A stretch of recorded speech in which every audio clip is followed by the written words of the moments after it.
এই যে একটা পেঁয়াজ, এই যে এটা হলো মুড়ি কাটা পেঁয়াজ, এই যে আমরা ক্ষেত থেকে তুললাম এবং এই পেঁয়াজটাই এখন পাতাসহ এবং পাতা ছাড়া বাজারে পাওয়া যাচ্ছে।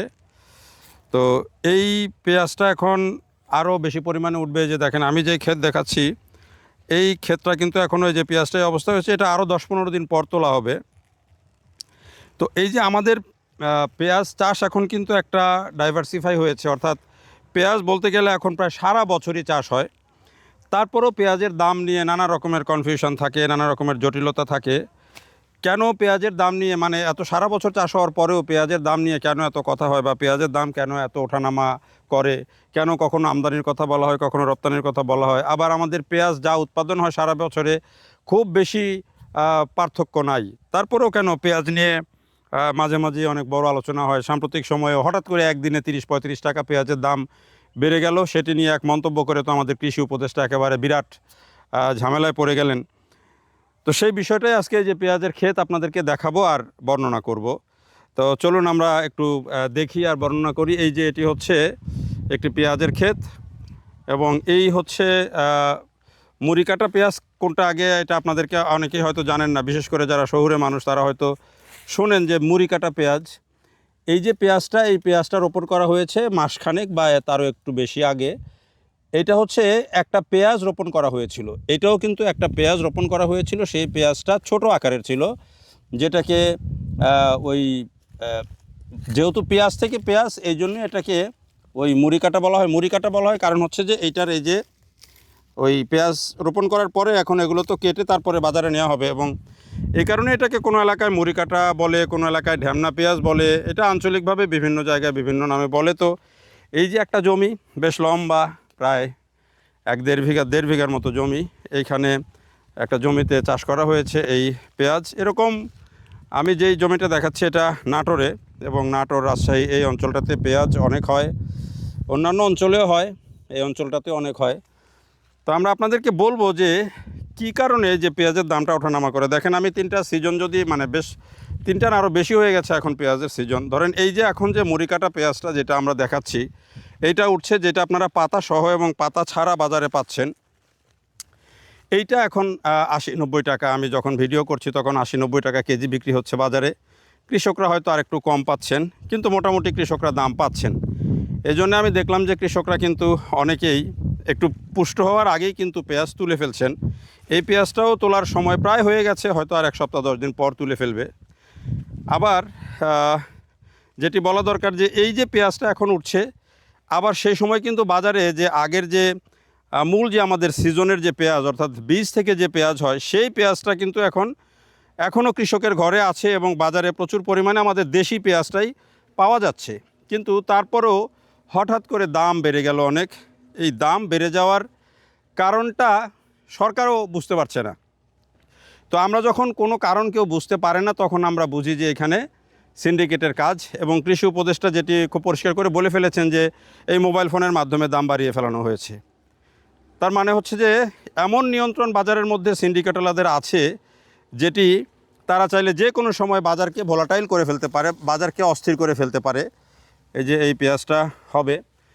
তো যেটি বলছিলাম যে এই পেঁয়াজ আগের বাজারের আগের বীজ পেঁয়াজ যেটা, সেটা আছে, মূল সিজনের পেঁয়াজ বাজারে আছে। এখন নতুন করে এই মুড়ি কাটা পেঁয়াজ যেটা, সেটাও উঠছে।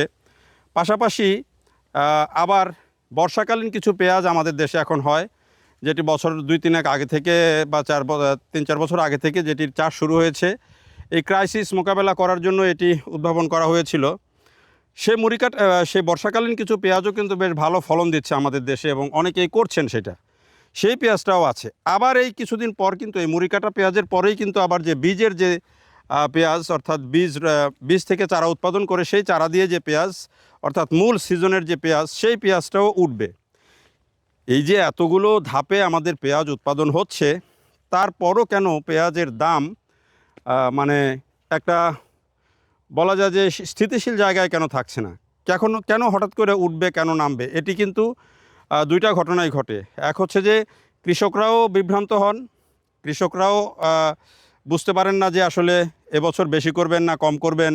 হঠাৎ করে দাম যখন বেশি পান, তখন অনেক বেশি ফসল করে ফেলেন কৃষকরা, তখন দেখা যায় যে আবার তারা লোকসান গুনেন, ভালো দাম পান না।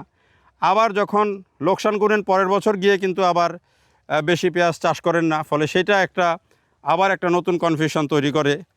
এ কারণে বাজার যদি স্থিতিশীল না থাকে, যদি কৃষক যদি বুঝতে না পারে যে আমি এই ফসলটা করে অন্তত এই দাম পাবো বা এই দাম পাবো না, এই জিনিসটা যদি নিশ্চিত হতে না পারেন যে কত দাম পাবো, বাজার কীরকম থাকবে, বা সরকার কী লেভেলে আমদানি করবে বা করবে না, কখন করবে, এই বিষয়গুলো যদি একটা গাইডলাইন না থাকে তাহলে কৃষকরাও বিভ্রান্ত হন এবং তারাও কিন্তু কোনো ফসল উৎপাদনের ক্ষেত্রে বা রোপণের ক্ষেত্রে কিন্তু তারা কনফিউশনে থাকেন, যেটি এখন পেঁয়াজের ক্ষেত্রে হচ্ছে।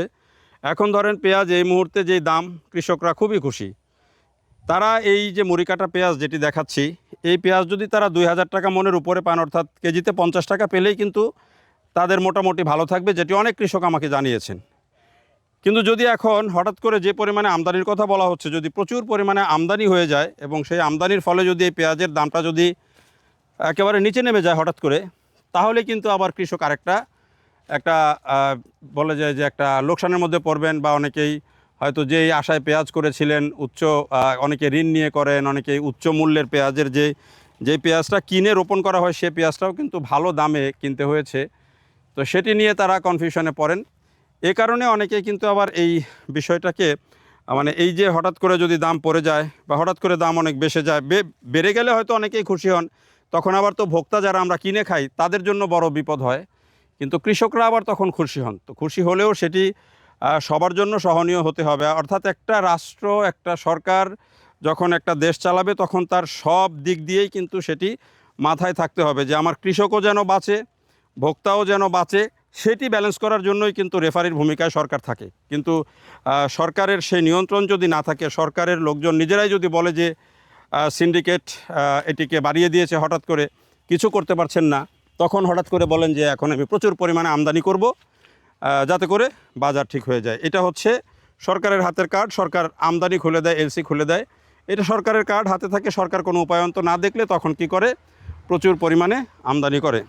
তো সেই আমদানিটা কখন করা হবে, কিভাবে করা হবে, বা সেই আমদানি হলে কৃষকের কি প্রভাব পড়বে, সেটি কিন্তু একটা বোঝার বিষয়। সেটি না বুঝতে পারলে কিন্তু কৃষকও লোকসান খাবে, পাশাপাশি সরকারের জন্য এটা একটা বদনামি যে সরকার বাজার নিয়ন্ত্রণ করতে পারছে না। তো সব মিলিয়ে যেটি বলা দরকার সেটি হলো যে আসলে পেঁয়াজ নিয়ে আমাদের দেশে বেশ অনেক বছর থেকে এই ধরনের মাঝে মাঝে তেলেসমাতি হয়। সেই তেলেসমাতি দূর করতে হলে একটা স্থিতিশীল বাজার নিশ্চিত করা দরকার, এবং সেটা করতে গেলে অবশ্যই আমাদের যে কৃষি বিপণন ব্যবস্থা সেটির আমূল পরিবর্তন প্রয়োজন হবে।